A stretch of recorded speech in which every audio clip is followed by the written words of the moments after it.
Different site this time. We're on Asp, which is a bit to the north of where we were down on the Sharp before. You can kind of just about see the Sharp Bridge over in the distance there, and we are flying back to that today. So going back to land at the campsite for our goal.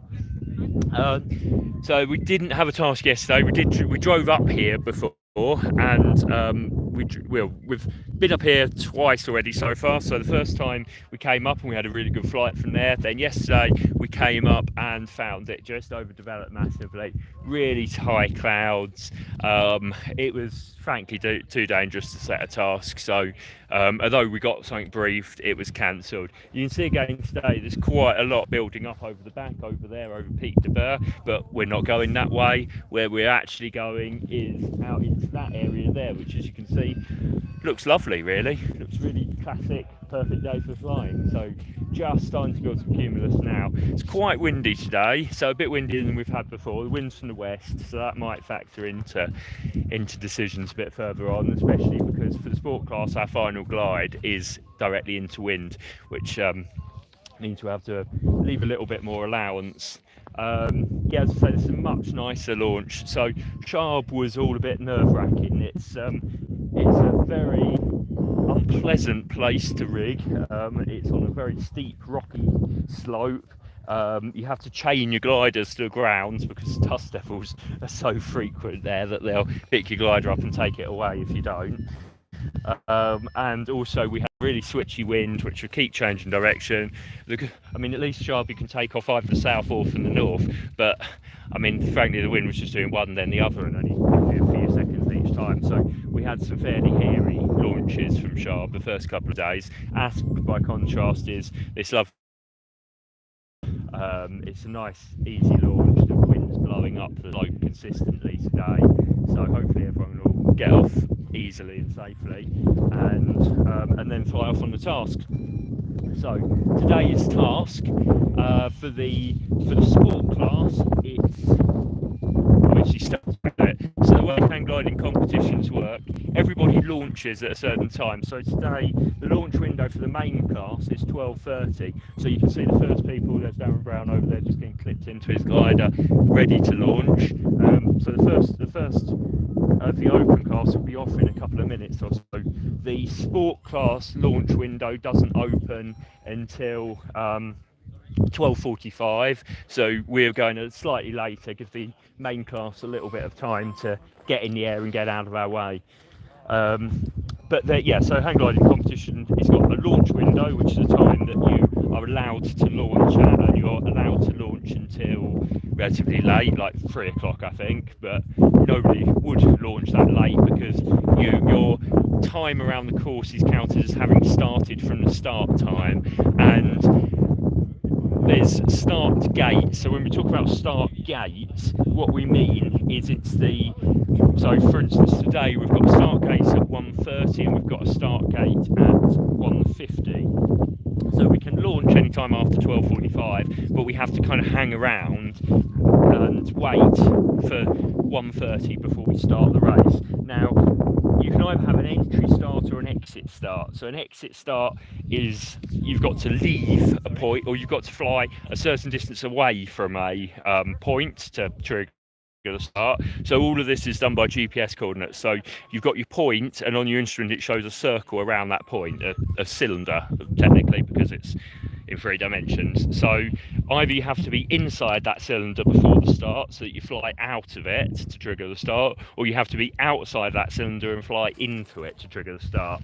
So talking about the sports class today, we've got an entry start, and it's 7 kilometers away from that point over there on the sort of rocks just sticking up over there. But what that means in practice, 7 kilometers away from that point is actually pretty near here, pretty much where we are. You can go into the start before the start time, but you've got to go back out of it again before the start, so that as you come in you trigger a valid start. If you jump the start you get penalised a lot, so basically nobody does that. Like, it's better to be a bit late starting than early at all. So at 1:30 we're aiming to be just outside this imaginary circle. Now that's launch opening for the open class. So there's Jeremy Soper just slips in and he's going to be one of the first ones off. Yeah, so we need to be outside the 7-kilometre circle just before the start, and then aiming to cross that line as soon as possible after the start, because our race is counted as starting from 1:30. Unless we leave it a lot later, say 20 minutes later, and then we can start at 1:50 instead, and we can get our race counted from then. Usually it's better to take the earlier start, and I think it will be today. So I'm going to be keen to get in here as close to 12:45 as possible and get myself as high as possible and on the edge of that start cylinder. It's also tactical where you are on this, because you can see there's clouds over there and there aren't not many clouds above our head here. So I'm going to try and get myself over there before the start. I'll be just outside the cylinder on the edge of that 7k, hopefully up a cloud base. And also considering wind direction as well, because ideally you want to be making a start flying downwind, so you're not having to do as much into-wind stuff. But well, we'll see anyway. I'll be somewhere on the edge of the cylinder at 1:30, hopefully at cloud base. When it ticks over 1:30, I'm going to fly into that cylinder, take the start, which is there. Then we're on to the one called Beaumont, which has got aerials on it and almost always works, although oddly there's not much cloud over that today, so maybe it's not working as well as it has been on previous days. There's a big clouds there, there's a really big towering cloud, it's just behind it actually. We go down there all the way to the Sharp, basically, to where we were launching previously. Then we'll peel off, go downwind across to a turn point that's the other side of a hill we call the Volcano, because it kind of looks a bit like one. I don't think it is. Definitely dead if it is. Then from there it's final glide into the campsite. So yeah, nice little. It's about, what's it? It's depending on how you count these starts in your instrument, it comes out about 60 kilometre task or so to fly. I'm not sure exactly what the score was. We just see.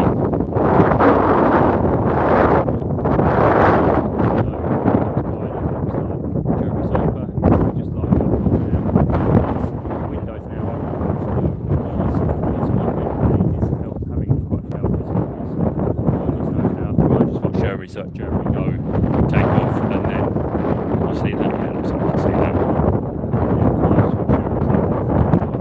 I'd better get myself in my harness because it's the same marks, like myself. So I've got about 10 minutes to get myself to my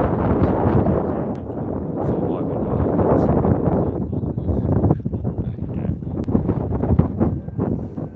It's also nice to watch people go off just so that you can get a gauge of what the day is like. This wind coming up this slope, I can't imagine anyone's going to be bombing. I shouldn't jinx myself by saying things like it's impossible to bomb out, but it really does look very difficult to bomb out of this launch today. So, probably the only thing will be the only way I can cock this up at the start is by heading across to that far ridge to take the start too low.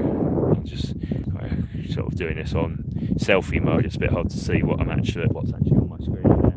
So yeah, Jeremy's carried all the way down, holding it steady.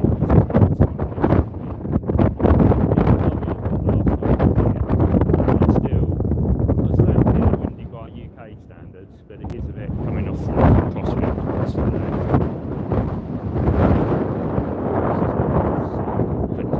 Everyone's just watching what happens to Jeremy, I think.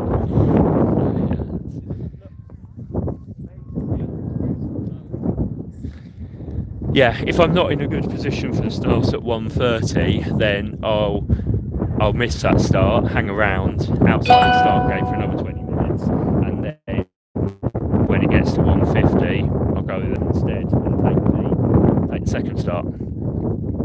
There's no penalty for that, other than the fact that you also score leading by being the furthest glider around the course at any point. So if people are taking the first start, then they'll almost certainly be leading, so picking up most of those lead points. But normally, tasks aren't won or lost with lead points. It's far more important. The most important thing is to get started, and then you need to start worrying about things like lead points and stuff. Quite hard.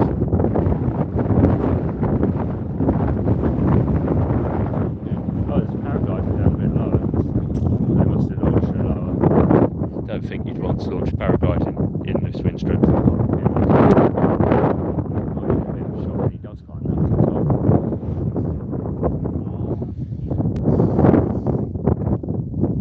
Oh, there's Vic. Anything to say to the world? It's very exciting. Oh, sorry, just Jeremy's just launched. Sorry, just missed that. Yeah, no, okay. No worries. Yeah. Okay. Right. See ya. Okay. Yeah. So Vic's off to launch well short as well. So yeah, Jeremy just launched. He's not zooming up, but not going down. Oh, there he's just flown into a thermal. Starting to go up now. Darren Brown's lining up to launch next. Oh wow, Jeremy's going up like a rocket now. So he's going to start circling, going up from there. Okay. Well, I really need to get myself ready, get myself clipped into my harness, and yeah, I'm going to be launching in probably around 10 or 15 minutes now, and starting the race 25 minutes after that. So yeah, follow the live tracking on airtribune.com. You'll see how the race is going. They've got the sport class separated out as well. Oh, sorry, I didn't mention the open class. I didn't really pay that much attention to where they're going. It's kind of similar route to ours, just with some extra turn points, I think, and stretched out a bit further. Probably about 100k, I guess. Anyway, yeah, I might speak to you tomorrow then. Cheerio, if I can work out how to stop this thing. There we go.